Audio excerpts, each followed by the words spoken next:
sini kakak akan membahas materi tentang bilangan bulat. Nah, bisa kalian perhatikan di papan tulis, bilangan bulat itu sendiri memiliki definisi. Definisi dari bilangan bulat adalah kumpulan bilangan negatif, nol, dan positif. Nah, biasanya bilangan bulat ditulis dengan -2, -1, 0, 1, dan 2. Karena ini sudah termasuk ke dalam bilangan negatif, 0, dan positif. Di dalam bilangan bulat ada yang dikatakan dengan hubungan antara dua bilangan bulat. Nah, hubungan antara dua bilangan bulat ini dapat kita lihat dengan memperbandingkan mana yang lebih besar, mana yang lebih kecil, dan mana yang sama.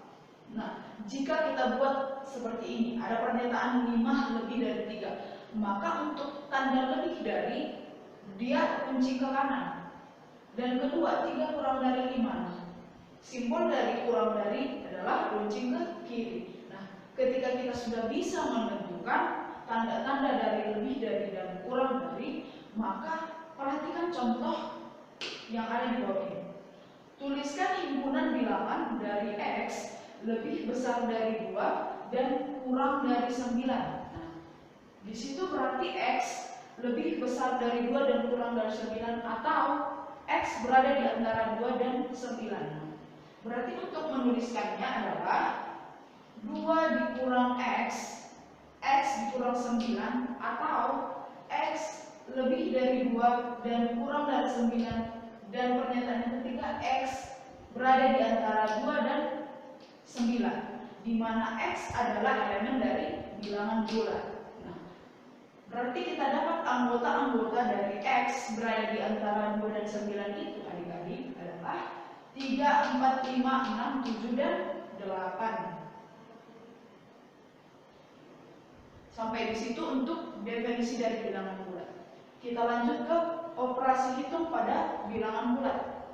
Operasi hitung pada bilangan bulat ada 4. Yang pertama penjumlahan, yang kedua pengurangan, yang ketiga perkalian, dan yang terakhir pembagian. Coba kalian perhatikan di papan tulis. Dalam penjumlahan ada terdapat 2 sifat. Yang pertama sifat komutatif dan yang kedua sifat asosiatif. Nah, sifat komutatif gimana, Kak? Sifat komutatif itu sendiri jika A ditambah B sama dengan B ditambah A. Artinya jumlah A tambah B sama dengan jumlah B ditambah A. Kita ambil contoh, kita buat A ditambah B dulu. Kita misalkan min 2 ini adalah A, 4 ini adalah B. Nah, kita buat A ditambah B duluan, hasilnya 2. Kita putar lagi, B ditambah A, hasilnya 2. Nah, ternyata B min 2 ditambah 4 itu sama dengan 4 ditambah min 2. Yang kedua ada yang dikatakan dengan sifat asosiatif. Nah, sifat asosiatif itu sendiri coba perhatikan di sisi kiri dan sisi kanan. Terdapat perbedaan. Perbedaannya adalah di sisi kiri yang pertama kita operasikan adalah A ditambah B. Di sisi kanan yang pertama kita operasikan adalah B ditambah C.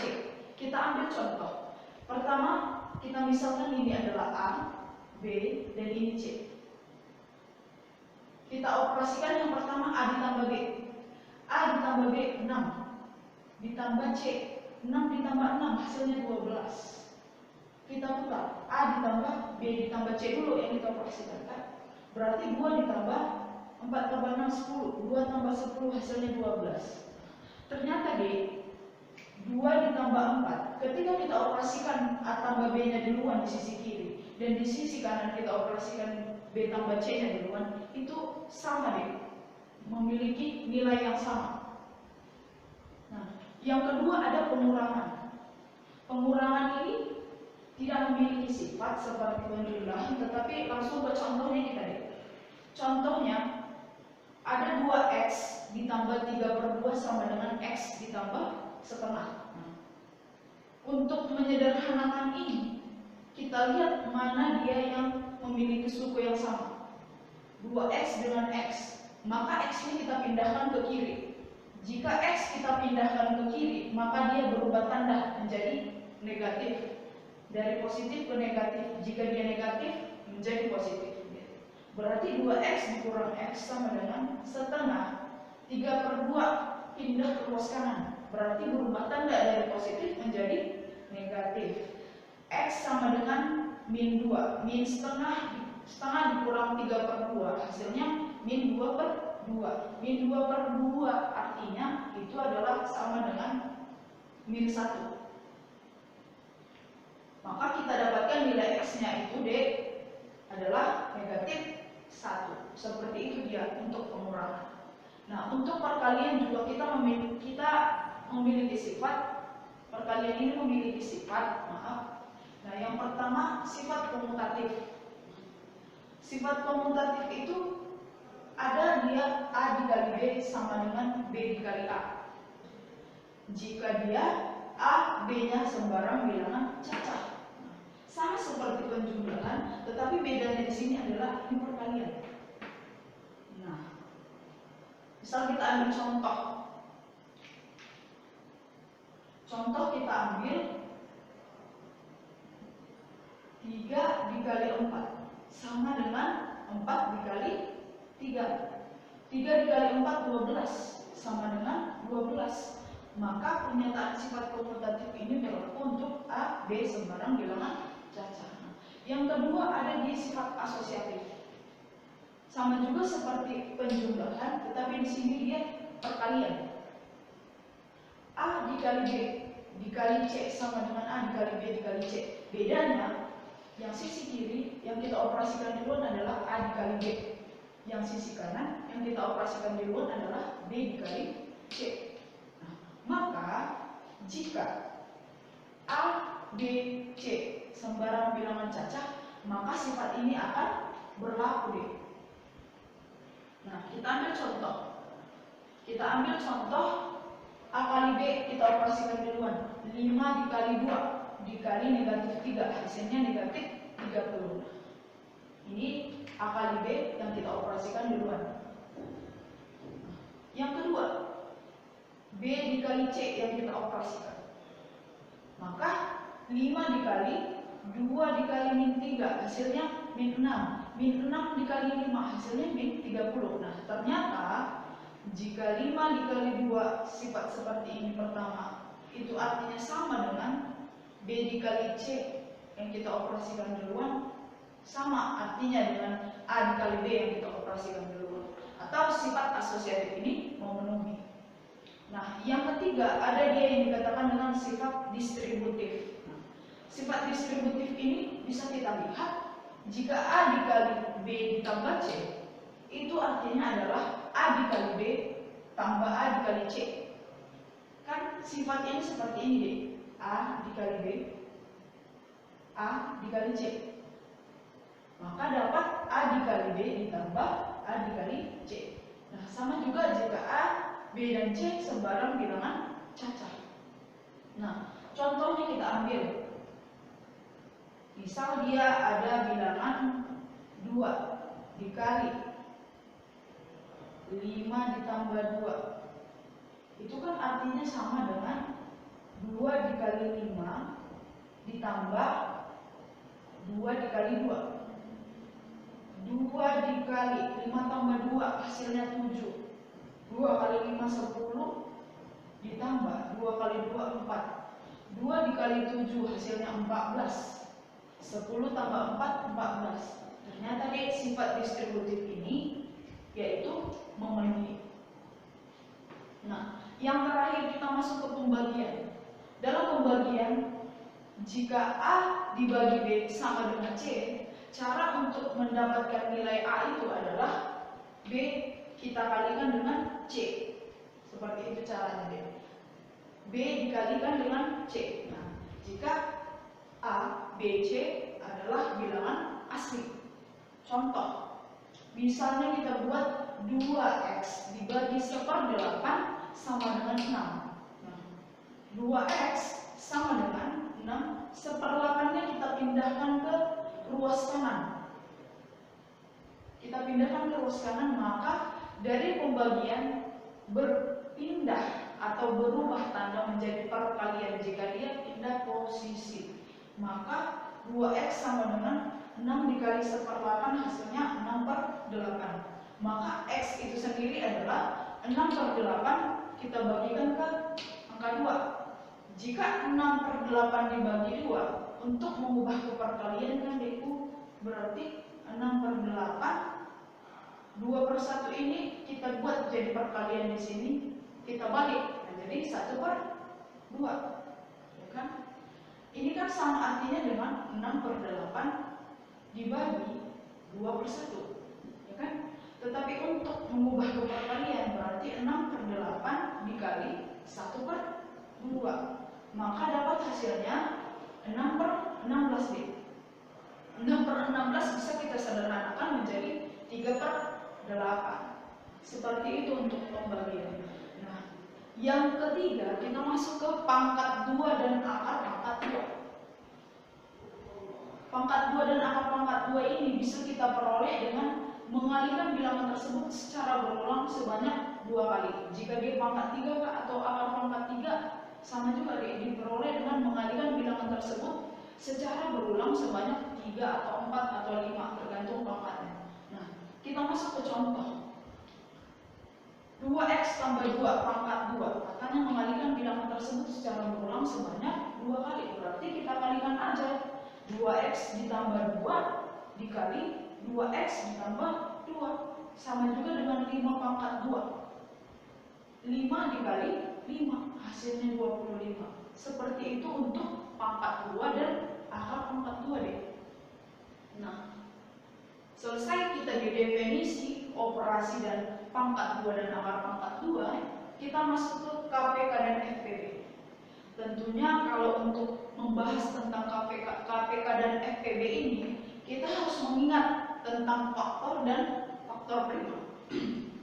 Karena kunci dari untuk menyelesaikan KPK dan FPB, kita harus mengetahui dulu faktor dan faktor prima itu apa. Nah, jika ada soal seperti ini, tentukan faktor dari 18. Kita bisa tentukan faktor dari 18 biasanya kayak istilah SD atau SMP kita ingat dengan tulang ikat. Ini kan bentuknya seperti tulang ikat. Jika untuk mencari faktor 18, caranya adalah berapa kali berapa biar membentuk angka 18 atau berapa kali berapa angka itu agar membentuk nilai 18. Berarti 18 itu 1 kali 18, 2 kali 9, 3 kali 6, 4 kan tidak ada. Sampai ke 5 kalau kita coba tidak ada juga, balik lagi ke 6, berarti berhenti sampai di sini deh. Maka faktor dari 18 itu adalah 1, 2, 3, 6, 9, dan 18. Ini faktor dari 18. Gimana faktor prima dari 18?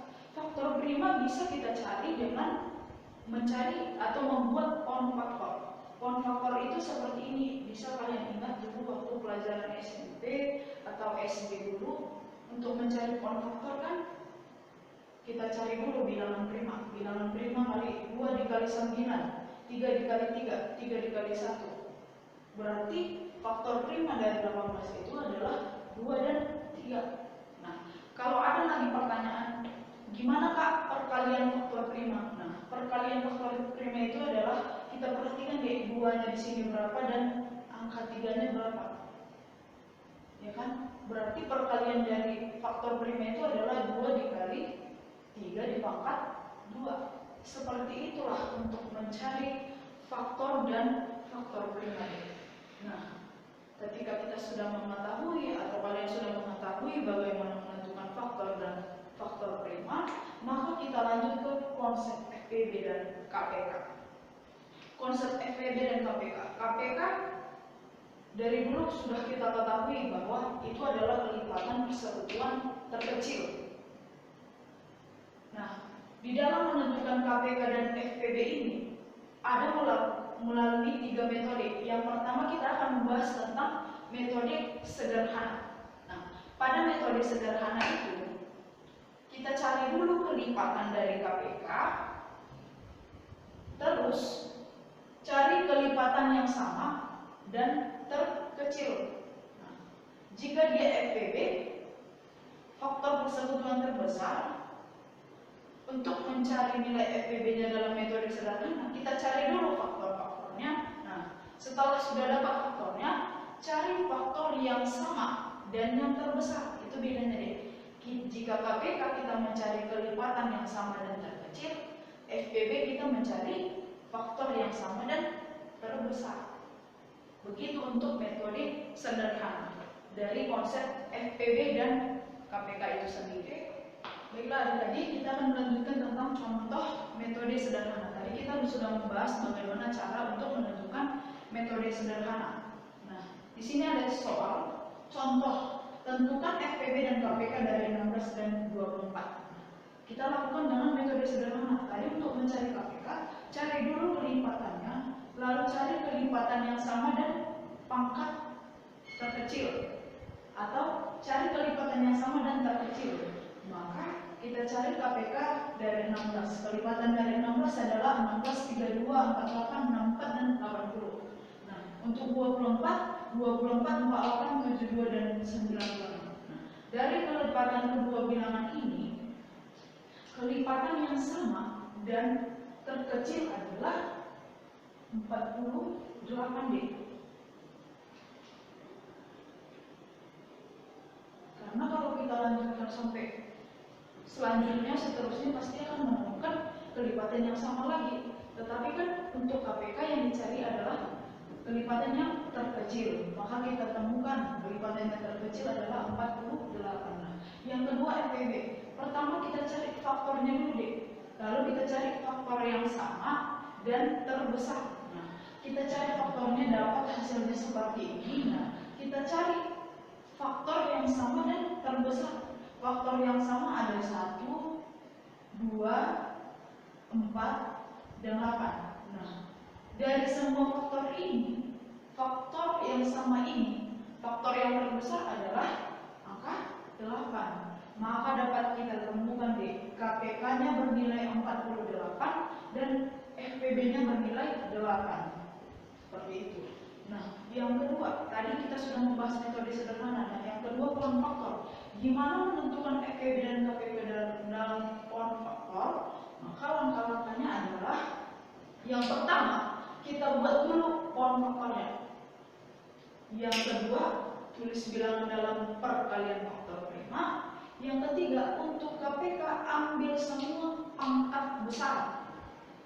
Untuk FPB ambil faktor yang sama dan pangkat yang kecil. Gitu dia. Nah, jika ada soal tentukan KPK dan FPB dari 96, 144 dan 150. Nah, langkah yang pertama kita lakukan membuat pohon faktor deh. Nah, kita buatlah pohon faktor 96, 144 dan 150. Ketika kita sudah membuat pohon faktornya, tulis bilangan dalam perkalian faktor prima. Nah, 96 perkalian faktor primanya adalah 2 pangkat 5 dikali 3. Nah, 144 perkalian faktor primanya adalah 2 pangkat 4 dikali 3 pangkat 2. Nah, 150 perkalian faktor primanya dapat 2 dikali 3 dikali 5 pangkat 2. Langkah yang terakhir untuk mencari KPK-nya, ambil semua dan pangkat yang besar. Kita ambil semua nilainya, tapi kita tentukan dengan pangkat yang lebih besar. Nah, kita lihat di sini bahwa pangkat yang lebih besar adalah pangkat 5 dan pangkat 2, 5 pangkat 2. Maka nilai KPK-nya adalah kita ambil semua 2 pangkat 5 dikali 3 pangkat 2 dikali 5 di pangkat 2. Hasilnya nanti ada 7.200 KPK. Untuk mencari FPB-nya, gimana Kak? FPB ini ambil faktor yang sama, berbeda dengan KPK. Tadi ambil semua, untuk FPB berbeda deh. Ambil faktor yang sama dan pangkat yang kecil. Maka kita ambil faktor yang sama, 2 sama. Karena terdapat dalam 3 bilangan itu sendiri, 3 juga terdapat dalam 3 bilangan. Nah, 5 tidak termasuk karena 5 ini tidak ada di 144 dan 96. Maka hasilnya adalah kita ambil pangkat yang terkecil 2 dengan 3. Maka FPB-nya adalah 2 kali 3, hasilnya 6. Sekian deh dari KPK dan FPB maupun bilangan bulat yang sudah kakak bahas tadi. Semoga ilmu ini bermanfaat untuk kalian dan kalian bisa membahas soalnya di rumah.